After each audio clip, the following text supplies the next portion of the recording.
ابھی حضرت مفتی تقی عثمانی صاحب دامت برکاتہم نے ایک بیان کیا، اس میں بتایا کہ امام ابو حنیفہ کی کرامت تھی کہ وضو کے پانی سے ان کو گناہ دھلتے ہوئے نظر آتے تھے۔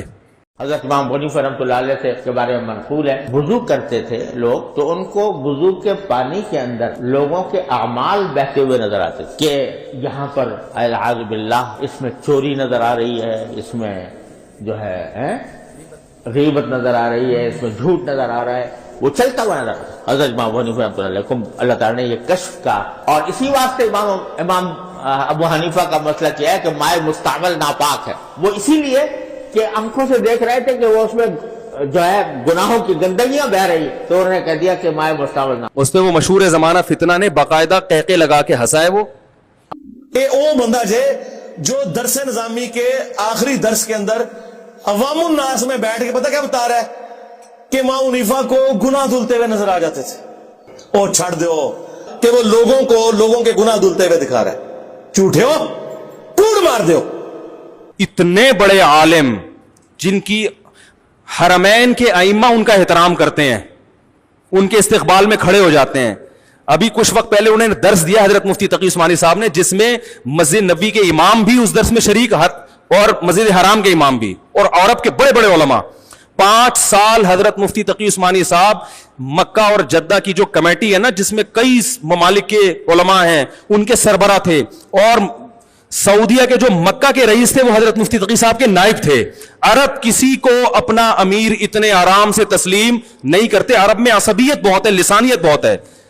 حضرت مفتی تقی عثمانی صاحب نے اپنے تقوی اور علم کا لوہا منوایا ہے، مانا ہے انہوں نے کہ بھائی یہ اس معاملے میں امیر ہے۔ اس کا ایک انجینئر مذاق اڑا رہا ہے اتنے بڑے عالم کا، اور ہنس رہا ہے تکبرانہ ہنسی کے ساتھ۔ تمہاری اوقات کیا، تم ان کے ٹخنے کے برابر نہیں ہو۔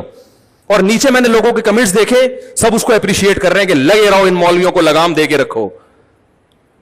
تو بھائی آپ جاہل ہو، یہ کرامتاً ممکن ہے کہ کسی کو گناہ دھلتے ہوئے نظر آ جائے، کرامت ہے۔ کرامت کی نسبت کس کی طرف ہوتی ہے؟ اللہ کی طرف۔ تو بہت سارے علماء سے ایسی کرامتیں منقول ہیں۔ تبھی میں کہتا ہوں سامنے ایک دفعہ بٹھا دو، ایک دفعہ بٹھا دو۔ میں امام بخاری کی کرامتیں نکال کے دکھاؤں گا۔ فضائل اعمال کے جن واقعات پر تم ہنستے ہو نا، لوگوں کا مذاق اڑاتے ہو فضائل اعمال کا، میں بتاؤں گا انشاءاللہ فضائل اعمال کی یہ کرامتیں کن کتابوں میں ہیں۔ صحیح ہے نا؟ ان کتابوں کے مؤلفین کا مذاق اڑاؤ تم، ان میں بہت سے محدثین ہیں، تم نے ان کا مذاق اڑانا شروع کر دیا تو تمہیں بخاری مسلم سے بھی ہاتھ دھونے پڑ جائیں گے۔ تمہیں پتہ ہی نہیں، کم بخت تمہیں کرامت کا مطلب ہی نہیں پتا کرامت کیا ہوتی ہے۔ ہاں یہ ضرور کہا جائے گا کہ ایک کرامت وہ ہے جس کا قرآن نے ذکر کیا، اس کا انکار کفر ہے، اور ایک کرامت وہ ہے جو قرآن کے نزول کے بعد گزری، تو قرآن اس کا ذکر کیسے کرے گا بھائی؟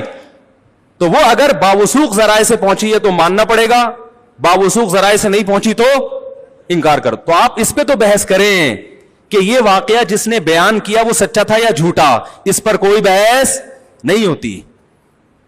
یہ ابن حجر نے لکھا ہے کہ امام ابو حنیفہ نے 40 سال عشاء کے وضو سے فجر کی نماز پڑھی ہے۔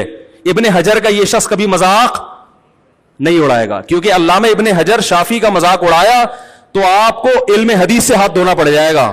جتنے بڑے بڑے آج کل محدثین پیدا ہو رہے ہیں نا، جو حدیث کو صحیح اور ضعیف کہتے ہیں، یہ سارے علم حدیث میں حافظ ابن حجر کے محتاج ہیں۔